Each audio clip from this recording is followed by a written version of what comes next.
Hi, I'm Carissa Comparini, Austin Reiki master slash healer, and I normally look like this, but there's a huge glare off my glasses, so I'm just going to talk to you today like this. And I wanted to give you a little history on how I got started with Reiki and why I think it's such a great modality to get started with energy work. Um, I am 51 years old. I have been doing Reiki for over 30 years. It began when I was 20, and my dad attuned me to my first degree of Reiki healing. One of the things that I think is really fascinating about how I started was that my dad told me that I did not have to believe in Reiki for it to work. You don't have to believe in it to work. So I thought, well, what does that even mean? Why would I do it if I didn't believe in it? He said, I'm going to attune you to this process, to this procedure. He said, and you practice it, and you don't have to believe that it works. It just does. It is. It doesn't matter if you believe in it or not. So I said, okay. And he taught me Reiki 1, and I began practicing it. I did everything he told me. I have a lot of respect for my dad, and I always have. So if he thought it was cool, I thought it was cool. I was going to go ahead and give it a go. So I had 21 days of self practice, and I went home and I practiced on my husband at the time. And I'm going to tell you, I did not feel anything. I felt nothing when he gave me Reiki. I felt nothing when he gave me the attunement. I thought, I'm not doing this right. I don't know. But weirdly, I just kept practicing it. Um, and then at one point, when I was about 22, I was living in Louisiana. My dad's in Massachusetts, and I called him. I had a migraine headache. I've been getting migraine headaches since I was a child. So, and these were like debilitating migraine headaches, right? So I'm talking about as a kid, a little kid, I had to be like put in a room in complete darkness, cold cloth on my head, basically praying that I would die. And this went on all the way. Right now I'm in my 20s, right? And I'm getting a migraine headache and I have to go to work.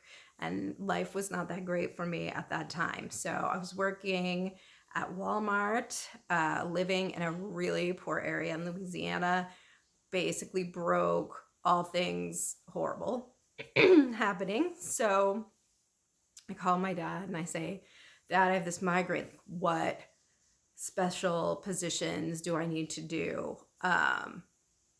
to help my migraine? And he said, oh, kid, just, go lay down on your bed. He said, channel Reiki into your temples, over your eyes. He said, just do your regular Reiki. There's nothing particularly special that you have to do.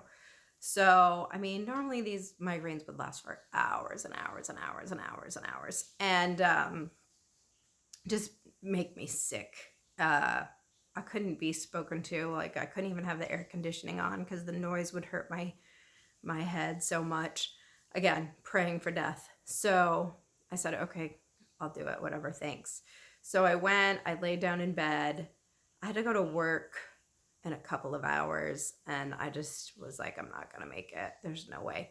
So I laid down, I gave myself Reiki, I fell asleep. I always would fall asleep when I was doing self-practice.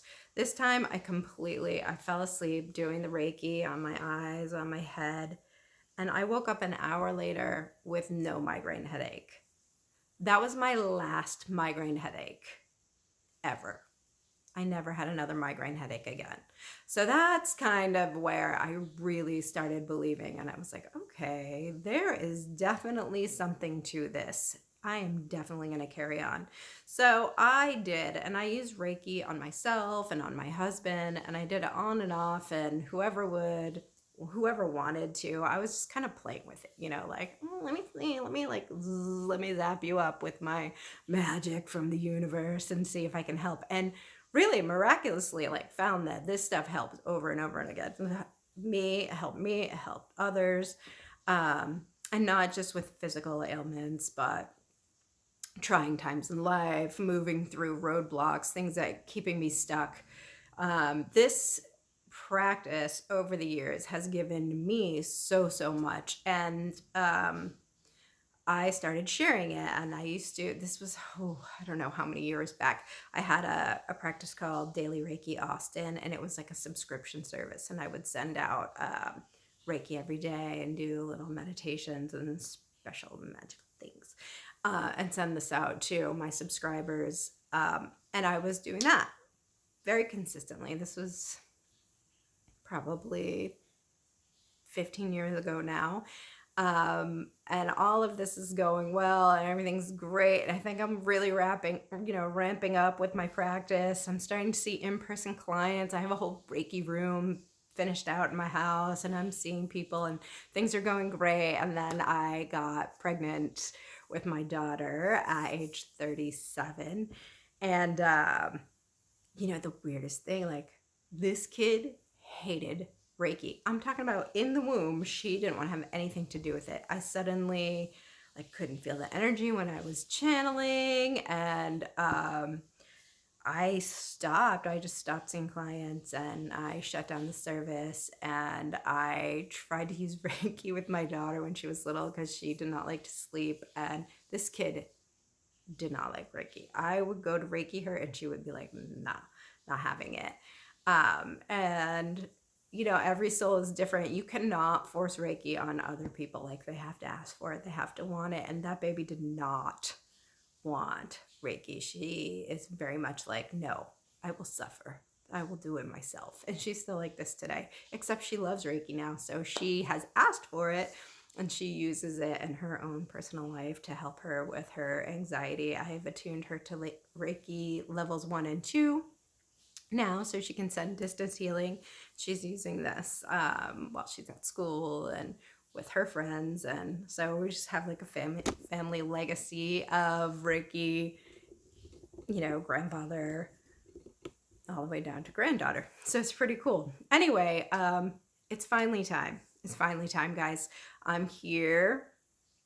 I've finally opened an office in Austin, North Austin, and I'm giving classes, and we're having community events, and I'm excited to share those with you. So I hope that you will come and join us and see what Reiki can do for you in your life.